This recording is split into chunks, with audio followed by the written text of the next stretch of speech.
From Greg's Restorations. Today we have a 1972 Ski-Doo TNT 640. Kind of unique because it's the first year of the new design from 1971. So when these snowmobiles came out in 72, it was a whole new body and chassis design, and quite a few of these models were sold. You could get them in a 292, a 340, you could get the 440, and then they came out with the 640, which was kind of, for that time, a very big engine option for a small snowmobile.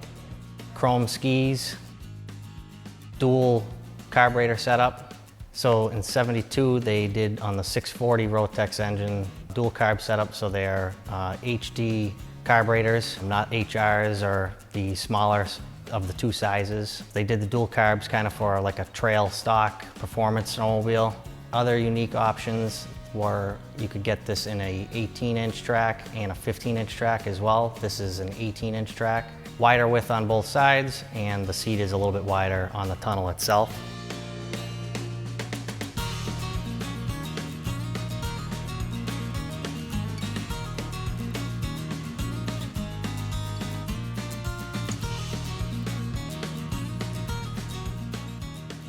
Fully disassembled everything from the engine, fuel tank, suspension setup. Chassis was fully stripped down, sandblasted. Everything was re-body worked, primed, painted. The condition of the sled was in fairly decent shape, but it had plenty of years of wear and tear, plenty of old riding days on it. The engine had been rebuilt previously once, so we had gone one size larger on the pistons, so it's a little bit bigger.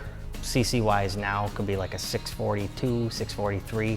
The hardest parts of this project was after the engine reassembly, getting these carburetors back to working condition.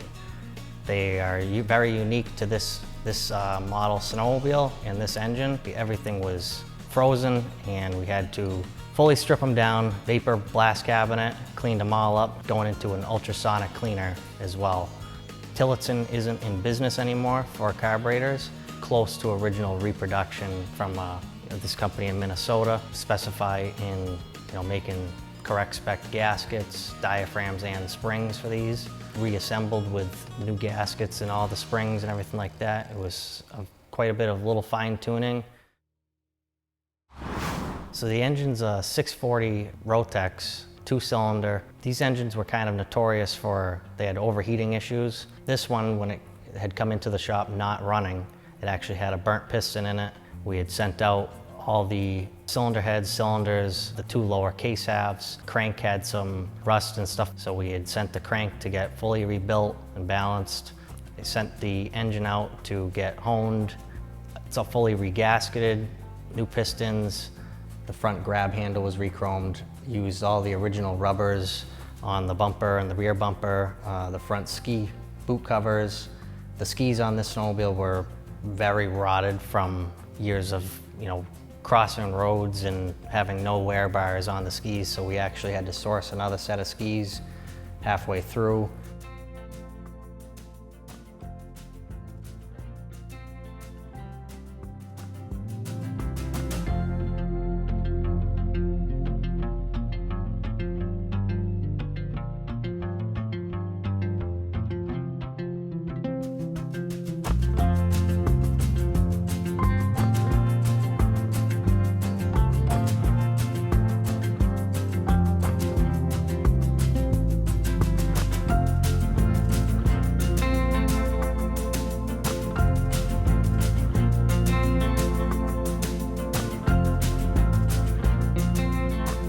Track is original in this snowmobile, so two components that are left original is the track, because it was in very good shape, and aftermarket tracks are very tough to kind of get them to work and fit, and especially for an 18-inch wide, unless you have somebody completely custom make it for you.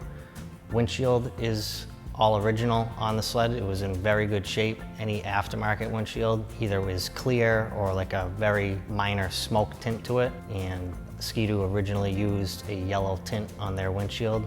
During this restoration, we tried using as much components that are going to be original to keep the snowmobile period correct. The seat and the mud flap came from Gooseland Vintage Ski-Doo parts. He specializes in upholstery work, vintage reproduction decals, fiberglass, anything really for a Ski-Doo snowmobile.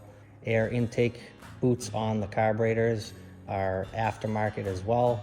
They are aluminum from the original rubber ones. To find original rubber ones either from a collector or somebody like that, they're very hard to come by. So the aluminum, it kind of gave it a little bit better look to it, and it's still period correct for this year's snowmobile. This snowmobile was purchased from Broder & Sons Fun and Comfort Center in New Bedford, Mass. in 1972, and the snowmobile had basically lived its life in that area of New Bedford and maybe the surrounding towns near that. So it's very neat that the original tag we had saved from when we had started the restoration, and we had put that tag and all the original engine tags, VIN tag.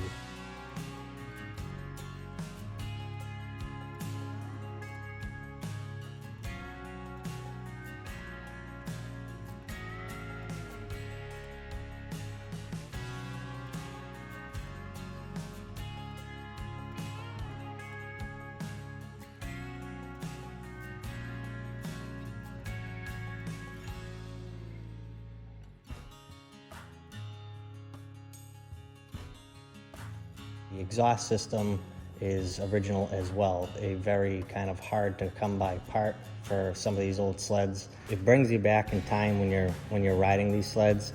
They handle okay, they always have pretty decent throttle response, and it's just an all-around fun sled to be on. I had grown up with snowmobiles my entire life with my family. My dad collects vintage snowmobiles. Being around this stuff all these years and stuff, it kind of has a soft spot for me on bringing it back to life. Completely everything gone through, this snowmobile should have years to come of life and fun riding enjoyments for the customer.